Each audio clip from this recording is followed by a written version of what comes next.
Good to be with you. I'm Katie Tur. Europe is on fire. Texas is melting. Hundreds of millions are under heat warnings or watches from California to Turkey.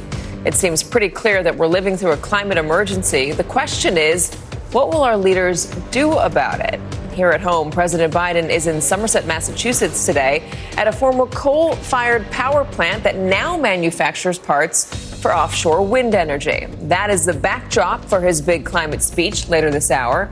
The White House says the president will announce moves to bolster the offshore wind industry, home energy assistance for low-income residents, and new funding to protect communities facing extreme heat.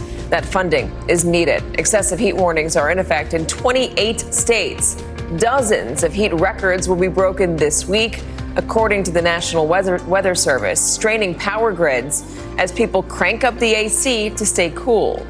But do these moves go far enough? Democrats, blocked by Republicans and Joe Manchin in the Senate, have turned to the president, upping the pressure to declare a state of emergency, unlocking the power of executive orders to fight climate change.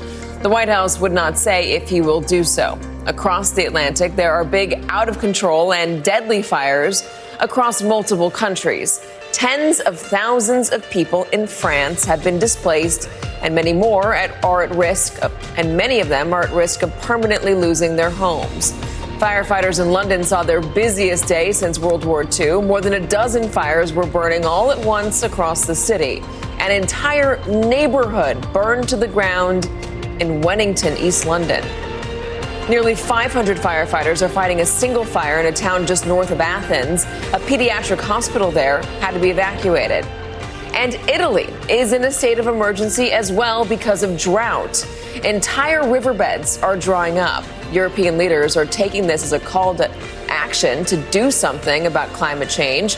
French President Emmanuel Macron called on the European Union to take structural decisions to combat climate change, while German Chancellor Olaf Scholz promised his country will do everything in its power to fight the climate crisis.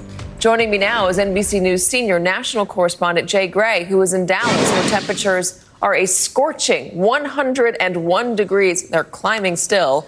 NBC News meteorologist Bill Cairns. And also here with me on set is David Wallace Wells, columnist for the New York Times Magazine and author of the book, The Uninhabitable Earth, Life After Warming. All right, Jay, 101 degrees there in Texas. They're worried about the power grid. What can you tell us? Well, Katie, I can tell you right now it's 101 on the way to 108 today. That's coming after 2 days that topped out at 109. We talked to a 10-year-old here who says it's like living on the surface of the sun. I haven't been there, but it's hard to argue with the guy. It is just blistering here, and it's going to continue to be. Here's the issues. First of all, a severe fire hazard. We've had multiple wildfires in the North Texas area, including one still burning west of Fort Worth that's chased people from their homes. 500 acres burned there. Water's becoming an issue. The ground shifting because of all of this heat. Water mains breaking across this entire region. We've had more emergency calls for heat-related problems this year than last, double the amount, according to first responders. So a lot of people overcome with all of this. And the problem is when you talk to Texans, they'll tell you, yeah, of course it's hot. It's Texas. It's not supposed to be this hot this early. And a lot of people, Katie, really worried about what August, the hottest month traditionally, is going to bring here. Certainly not looking too great out there right now. Bill Cairns, it's not just here in the States, it's overseas as well. But tell us what we're looking at across the world.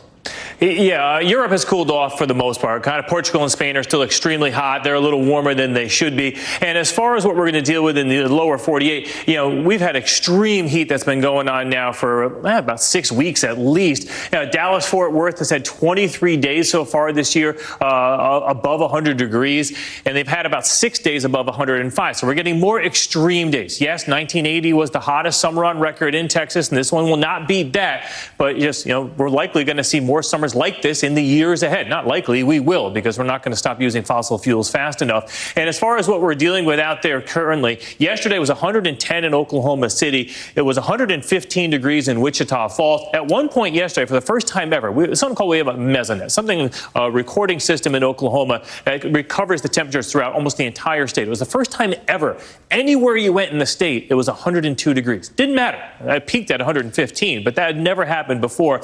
And so we're seeing things like that. Currently out there, it's already up to 108 heat index in Dallas, 106 in Houston. The drought's getting worse. The water problems are getting worse. The Rio Grande River, as we mentioned yesterday, doesn't even flow all the way down. It has stopped in the Big Bend National Park. No rafting, no canoeing. That's a huge issue there. And the heat and humidity is more in the east. It's a dry heat in Texas and Oklahoma. Now the humidity and heat wave has reached the East Coast. And as far as the heat index goes, usually when it gets up there above 100, it's very uncomfortable. When we get to 110 to 120, that's when it becomes life-threatening. And we have the potential to get there in the days ahead, especially this weekend in areas of the East Coast. So 101 million people, so roughly 1 in every 3 Americans right now is under a heat advisory. And this heat wave, as we mentioned, is going to head to the weekend, and then it looks like it's going to settle down and then come right back, maybe even worse for the Southeast next week. So for tomorrow, we're going to do 99 in Dallas, maybe a chance of rain. You'd love that if it actually happens. New York will be a heat index of 100, Raleigh 100, D.C. And we have a chance in Washington, D.C. on Sunday of hitting 100 degrees for the first time since 2016. So this will be an exceptionally hot weekend for everyone there on the East Coast. So, Europe has cooled back down to where they should. But here in the lower 48, we're still on pace for the hottest summer on record in numerous locations. Well, it had been kind of nice here on the East Coast, not so much now. David, maybe I'm reading into this, but just watching your face as Bill did his report, as Jay Gray did his report, you've written about this for years now. You wrote a whole book about it, The Uninhabitable Earth. It seems to me that you're in a state of surrender, that you've been writing about this, you've been warning about this, and here it is. Yeah, I think that we're seeing that actually from a lot of people who've been deep in the climate movement for a while. There's a lot of alarm this week, especially what we're seeing in Europe. But among people who've really been focusing on it, it's not all that surprising. Things are happening a little faster than we feared, and the impacts are pretty intense because we haven't prepared in the way that we could. But this is not shocking. And the really worrying thing is that we know that as the baseline goes up over the next few years, extreme events are going to become even more extreme. And we didn't even mention what's going on in China, where for 30 days, most of the country was under heat advisory, or in South Asia, where earlier this spring we had almost 3 straight months of intense heat waves. And those two places, India and China, we think of them as two countries. They make up about a third of the world's population, and they've been dealing with intense heat now for a couple of months. So we're experiencing it. We can't say no, climate change doesn't exist, or no, it's a tomorrow problem. We're experiencing it right now with this extraordinarily hot weather we're seeing all over the world, as you mentioned. We've been seeing it with crazy wildfires, overactive hurricane seasons. We are seeing the effects of climate change. Why don't people care? Why don't they vote on the issue? Why is it not being treated as an emergency by our lawmakers? And I'm not just saying here in the United States, but around the world. Well, there are some places where they're doing better. In Europe, they have passed their Fit for 55. Like a true emergency, as climate scientists warn. Yeah, I think the short answer is that we have an incredible capacity for normalization as humans. We see suffering every day all around the world, and we treat it as normal. And when we project the future, we allow our minds to believe that future suffering is normal and therefore acceptable too. And we don't take the amount of action that we would like to if we were, looking at ourselves in the mirror really clearly. But yeah, as you mentioned, even the ambitious countries, the countries moving fastest, are not moving anywhere near fast enough to meet the targets they've set for themselves. In fact, no country in the world is on track to honor the Paris climate commitments right now. Not a single one of the 187 that signed them less than a decade ago. The president's going to talk in a few minutes. He's going to announce executive orders. Democrats want him to announce a national emergency to combat this. Even if he did that, what would you expect if he was going to end up doing that, declaring a national emergency? I think it's a rhetorical move that might have some value in signaling alarm, but in terms of policy, it's going to have a very limited impact, much smaller than passing the kinds of bills that we've been talking about over the last 6 or 9 months. I think most sober-minded analysts think that we're going to end up, Joe Biden will have ended up his first term with only achieving 9% of his decarbonization goals, and we're going to be falling short by 50% of the country's targets by 2030. And when the U.S. is not moving relatively quickly here, the world's going to have a very hard time too. We're the world's second biggest emitter today, and historically we're by far the biggest, which means we have by far the biggest responsibility to move most quickly. And in fact, compared to our peer countries, we're moving much slower than they are, and we're signaling both through the Congress and through the courts that we're not going to be moving any faster anytime soon. David Wallace-Wells, always good to see you, even though we always talk about a terrible subject that we're not addressing. But thanks for being here. Jay Gray, thank you as well. Good luck out there. I hope you find a way to stay cool. Joining me now is Democratic Senator from New Mexico, Martin Heinrich. As we've been saying, the president has a big climate speech later this hour. So, Senator, what are you expecting? What are you hoping for? Well, I'm hoping that today's announcement is just the beginning of a long rollout of executive actions. This is an opportunity for the president to really engage his administration across the board to take every action they can. It's not a substitute for what we should be doing here in the Congress, but I think given the developments of the last week, he is doing the right thing, and I hope he ramps it up over time. All right, so I just had a conversation with David Wallace-Wells. New York Times wrote The Uninhabitable Earth. I'm sure you heard some of it. Even if Biden does declare a national emergency and take steps to combat climate change, he said it's really just rhetorical. It's signaling that this is a problem, that it's not going to do much to actually solve the problem that we are facing. What do you think of that? I disagree. I think there are a whole suite of tools that the president can use, and every one of those signals leadership to the populace and to the world. So they can be leasing more offshore wind. They can be better regulating and eliminating things like methane that are really superheating in the short term. So taking those actions builds momentum, and I think it's incredibly important for the president to do that and signal to the world that we should all be doing that. So I don't think that's in conflict with what he was saying. He said it was more of a signal that there is an emergency. So you think if it starts now, then that it can build momentum. We're on a really tight deadline, though. We are on a really tight deadline to fight the increase in degrees around the world and the impact of that, what we're seeing.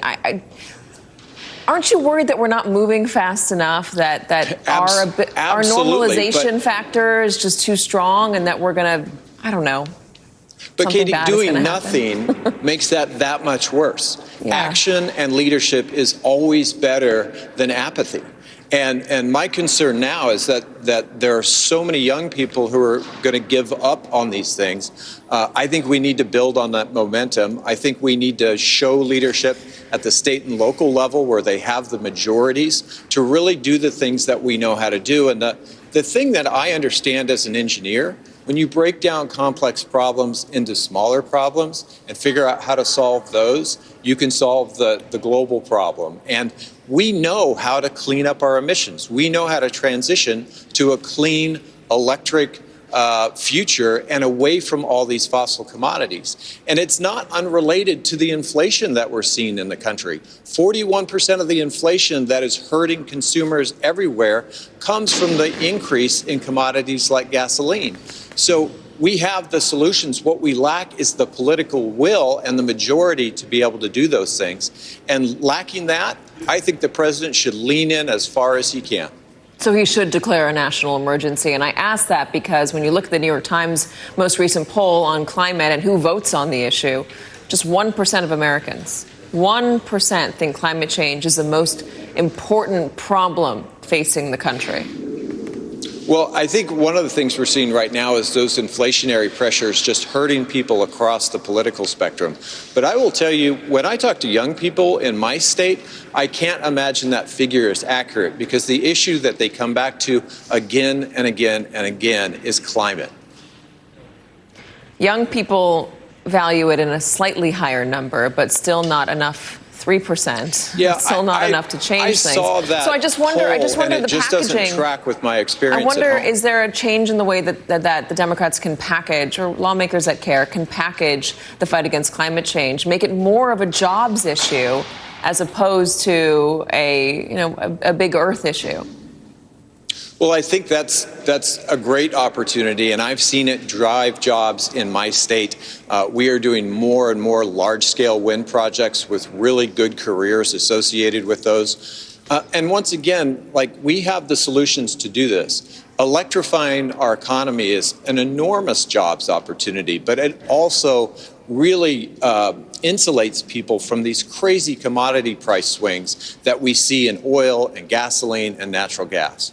Senator Heinrich, thank you so much for joining us today. I'm sorry to be a negative Nancy on this. I'm just trying to figure out how in the world we get people to care about climate change when we're facing it right now. We're facing the effects of it and facing all of that suffering that will come along with it. Senator, thank you very much for being here. And as we have been talking about, the president does have a big climate speech. It's going to happen later this hour. How far is he going to go? What exactly will these executive orders do? And is there a national emergency declaration on the horizon?